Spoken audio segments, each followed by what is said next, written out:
What is going on, everybody? Welcome into the Football Diary. It's a weekday, which means we are talking about the current stories in current football. If it's a weekend, we talk about historic football, but it's current football. And we wanted to talk about the New Orleans Saints because they are in an interesting situation. Obviously, their quarterback for seemingly the last 500 years, Drew Brees, has retired. And now it looks like Taysom Hill and Jameis Winston are taking over the crown. But is this team going to be a team that's going to be competing for a championship, or are they going to start falling because they have been competing for the last, 4 or 5 years where they've been, at least Saints fans really thought that they should have a great chance of winning the title. So 2021, Matt, are the Saints contenders or are they pretenders? I feel like it's really hard to tell preseason. I think once we get into the year and maybe see like a month of their football, we'll be able to tell a lot more. Of course, the big question is quarterback, and I would expect that Jameis will be the starter. I actually really like the pairing of Jameis with Sean Payton, just because Sean Payton is really, he revitalized Drew Brees' career, and he's been great with quarterbacks. Look at Teddy Bridgewater, look at what Taysom Hill was able to do there. Like, they've had some guys that have overperformed, I think. Or at least performed improved, because Drew Brees wasn't that great on the Chargers. I think most people know that at this point. And then he went to New Orleans, and of course, tremendous career, Hall of Fame career. So do I think Jameis is going to have a Drew Brees like career? No, not necessarily. But I really like the fit of Jameis in New Orleans. And also last year, the quarterback play, I know Drew was there, but the quarterback play was not good. He was clearly injured, playing through injury. So I think there's a good chance that this year that you would see that you would legitimately see an upgrade in quarterback play, which is kind of crazy when you look at it and go, oh, Drew Brees to Jameis Winston. People aren't going to go, oh, Jameis isn't the upgrade. But when you look at what their situation was last season, you potentially could have some upgrade at quarterback play. Now, there's the whole other issue of this roster being really, really thin.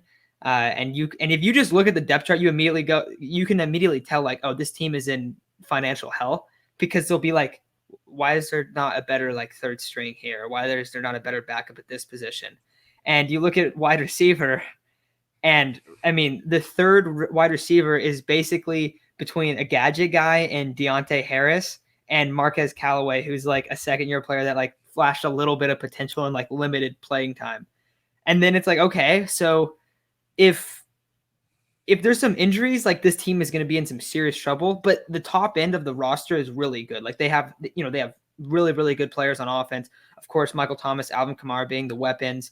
The offensive line is really good still. A lot of former first rounders throughout that offensive line, and guys that have performed really well. So I think Jameis is in a good spot to succeed, at least early on, if there's no injuries. Big question is injuries, like I said. Defensively, there's definitely some holes, but you got Cam Hayward, you got the Mario Davis, Marshawn Lattimore. Those are the big guys. If you have these big guys step up, then yeah, that's good. But also, if you start having guys get hurt, if Cam Hayward were to go down, that defensive line looks a lot more thin. So I like where they're at overall, and we can get more into the defense later. But do you think that Jameis Winston is probably the biggest guy that'll decide whether or not they're a contender or a pretender? Absolutely. And you know what I'm going to say when I talk about Jameis. Jameis is that guy, okay? People like to clown on Jameis so much, but he is going to be not just an upgrade at quarterback. He's going to be a significant upgrade at quarterback. And I'm sorry, Saints fans, Drew Brees was not good last year. And you may look at statistically and say, oh, but his completion percentage, he threw for a good amount of yards. Yes, he was completing passes. It's similar to if you analyze Tua Tagovailoa, if you analyze Marcus Mariota in Tennessee. Yes, they can complete passes. Now, obviously, Drew Brees, Hall of Fame, prime Drew Brees was not last year Drew Brees. But you look at that, and if you're on the opposing defense, you're the defensive coordinator, and you see, oh, wow, Drew Brees throws a lot of checkdowns and never throws it deep. You're able to completely shift your defense. You're able to completely stack the box because Alvin Kamara is in the backfield, and you're able to just play underneath, and Drew Brees isn't going to try and go deep. He went deep a couple of times last year. I'm not saying he never did it, but it was incredibly rare. If you remember, they brought in Jameis against the Buccaneers to throw a deep ball because Drew Brees couldn't do it in that game. And Jameis Winston, he's going to throw more picks than Brees. He is. However, he's going to add an element where defenses will no longer be able to just absolutely press and go all over because that, the Saints aren't going to throw deep. Well, now with Jameis, you can throw the ball deep. You're going to have to bring a safety, play over top on different players, and all of a sudden that allows Alvin Kamara to have better running lanes, that allows Alvin Kamara to have better, catches out of the backfield, and also allows Michael Thomas to get more. The amount of people that clown on Michael Thomas for catching slants is ridiculous. He catches them, okay? With less people in the box, the slants are going to be more open, and we can get back to, player of the year, Michael Thomas. And I think that's something real quick. I want to add, I think Michael Thomas, having Jameis Winston under center is probably going to help Michael Thomas tremendously. Oh, absolutely. Because yes, he's called, slant man. That's because like you're saying, Drew Brees isn't stretching the field. Like he hasn't done that. And especially a lot more last year, but even the last couple of years, it has decreased. Especially from what Drew Brees was in his prime years when he was, he was slinging the rock. Like he was a guy, and of course you always see the eyes, but he's trying to go downfield. Like he couldn't do that as much. You're going to see a route tree open up for Michael Thomas a lot more than past seasons. And he is very good when it comes to contested catches. Obviously, he has to do it across the middle all the time. However, Mike Evans, you ever heard of him? He was pretty good at catching jump balls. Jameis Winston absolutely took advantage of that. He gave him opportunities. He's going to give opportunities to Michael Thomas now.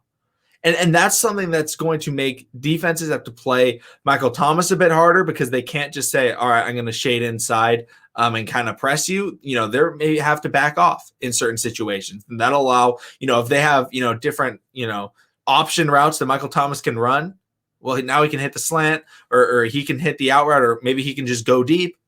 And Jameis Winston's going to be able to recognize that. And I think I wrote an article a long time ago, and it was basically when Jameis Winston went to the Saints. And I talked about how that could probably be the greatest thing to ever happen to him in his career. Yes, it's great to learn underneath Drew Brees. Yes, it's great to go to Sean Payton. Yes, it's great to go to Joe Lombardi. But the biggest thing was it was a mental note of, I'm not doing it right. Because if you remember his final year in Tampa Bay under Bruce Arians, there was questions, and it was like, hey, Jameis, what do you need to do to really improve out there, this season? And Jameis is like, what do you mean? I'm balling out here. See my touchdowns or whatever he said. Like, those are the types of things Jameis saw. He didn't recognize the interceptions.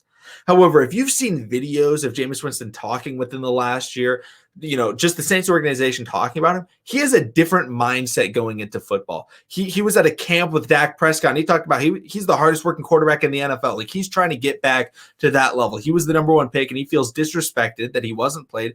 And he has a seemingly different mentality than the guy that was stealing crab legs and, just chucking picks in Tampa Bay. This is a guy that wants to come in, prove himself, possibly get a big contract, and this is the best spot you can be in because they have great weapons and they have a great offensive line that he can go to. This is his time. He's ready to do it. He absolutely has the talent to do it. I like to compare him to a guy that people get mad when I make this comparison, but I compare him to Peyton Manning. Number 1 overall pick. He throws a lot of picks. However, the arm strength, the arm talent, it's there. And not to mention, he also got, eye surgery, and now he no longer has 30/30 vision. He's got 20/20 vision.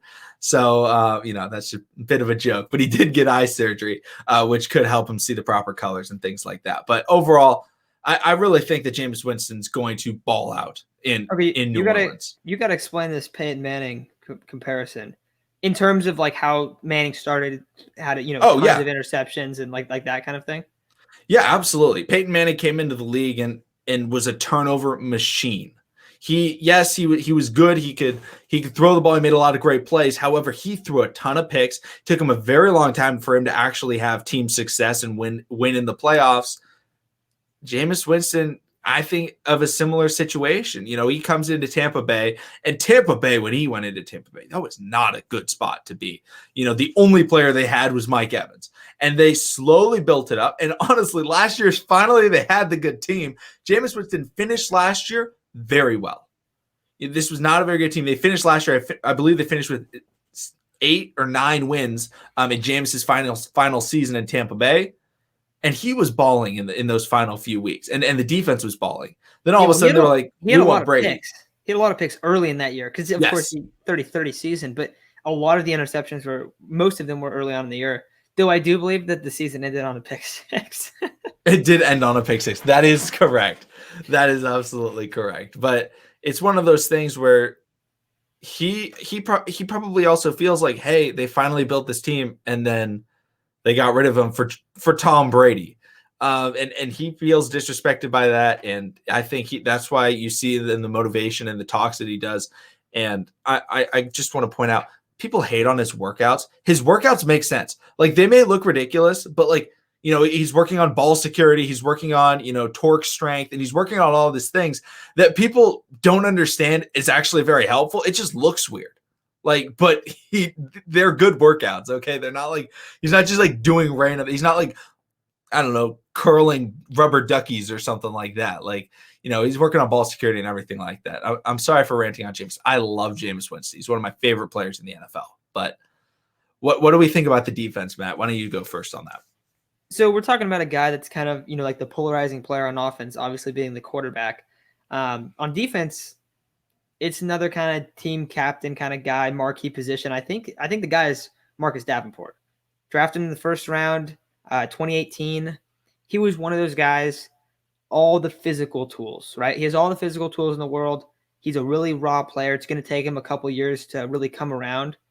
And he's come around somewhat. He's a good player. But they really need him to take over in that pass rushing role. They lost Trey Hendrickson, and he's not anything insane, but he signed a pretty big deal with the Bengals. And his loss will be, they'll recognize his loss, especially on the defensive side. They need Davenport to really turn into that top end pass rusher. And he's definitely shown signs of getting better throughout his career. I mean, the playing time has increased. He's got higher up on the depth chart. He's a starter now, obviously. And he was pretty good last year, but they really need him to become that top end guy. And if he does that, you have him and Cam Hayward in that front seven. And you also got Demario Davis, potentially Quan Alexander's coming back on a pretty cheap deal. He'll probably be the outside backer. You got a good team. So they have a really good front seven. And then that's only the front seven. The secondary is pretty much exactly the same, except they drafted a guy that we both really like in Paulson Adebo. Pretty much everyone's the same in the secondary. Who's your guy in this team? Yeah, my biggest guy's got to be Cam Jordan. I think everything starts with Cam Jordan, and he's the guy that you need to focus on, and that allows guys like Marcus Davenport, Demario Davis. I really like even the guys that they drafted. Peyton Turner. I'm not gonna lie, I wasn't a major fan of Peyton Turner coming out of Houston. Looking at the draft, however, I'm a Ravens fan, and I was looking at him schematically fitting with the Ravens, which wasn't a very good fit. He could be a guy, playing alongside, those good veterans that they have. He could really ball out. Matt, you talked about the possibility of them, bringing back Quan Alexander on a much cheaper deal that's not, going to ruin them in the salary cap. But, overall, I really think that they've got a good defense here. This was a good defense last year that was able to play very well against the Patriots, especially the secondary. They were able to get a fair amount of picks off of Brady. I'm not talking about the playoff game. I'm talking about the regular season matchups. They played very, very well. Patriots. I'm sorry, the Buccaneers. I just say Brady. I do it all the time. I think Patriots when I say Brady, but yeah, the Buccaneers, overall, Paulson Adebo. I love Paulson Adebo. He was a projected first-round cornerback. If you were looking at it last year, he ended up sitting out this year coming out of Stanford, and that significantly lowered his draft stock. Just not playing lowered almost everybody that didn't play his draft stock. Even a guy like Penei Sewell, who, if he had played, he could have easily been the number 3 pick or the number 2 pick. Heck, he could have even gone number 1. But because he didn't play, he ended up dropping, and the Bengals end up passing on him, and Detroit's able to get him at number 7, and it's like, wow. So Paulson Debo should be really, really good, especially as like a number 3 corner, learning from a great corner like Marcus. I'm sorry, not Marcus Williams, Marshawn Lattimore. I think this is going to be a really good secondary, and I think it's going to be a pretty darn good defense that can go along with a now finally explosive offense. And I think that's really impactful. Is no longer is it, it took the Saints 25 plays to go 14 yards. Obviously, that's an exaggeration, but it was like, they need to go 80 yards. It's going to take 20 plays to go 80 yards. Like, that's what it felt like watching the Saints. It was not an enjoyable experience to watch. Still watched it, but overall, I think this is going to be a lot of fun to watch, especially with the defense and everything like that. I think that this team, it's really going to come down to, are they healthy on defense? Is their secondary able to play like they have in the past and be a pretty strong secondary? Because they definitely have the talent there, no question about that. Paulson Debo, definitely a big question mark, I think, coming off of a year where he sat out. If he's the player that he was at Stanford, you got him in the 3rd round, like that's a steal. And he's a very, very intelligent player as well in the secondary. So you pair that with a potential, couple good pass rushers. So yeah, that's kind of where I'm at with this team. I like the defense. And I think the big question is Jameis that guy? And this is really his last chance. McConnell, I know you love Jameis. This is definitely his last chance. But there's a chance that he's going to look really good because quarterbacks consistently look really good with Sean Payton. And I think this has the chance to be a very, very, very good fit. So that's where I'm going to add with this team. Could they be contenders? Absolutely. Is it a guarantee? Like, it's like the last few years where they come into the season, everyone's expecting them to potentially be a Super Bowl team. No, it's not, but they should still be a really good football team. Yeah, I just want to make everybody comment down below your thoughts on the Saints this year, your thoughts on Jameis Winston. Obviously, I always have hot takes when it comes to Jameis Winston. I'm a massive Jameis fan.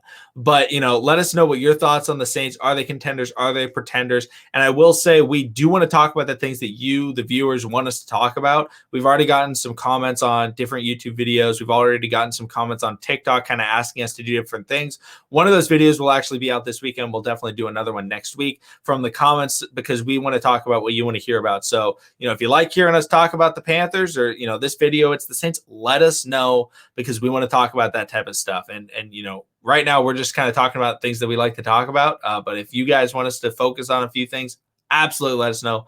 Players, teams, concepts, coaches, whatever.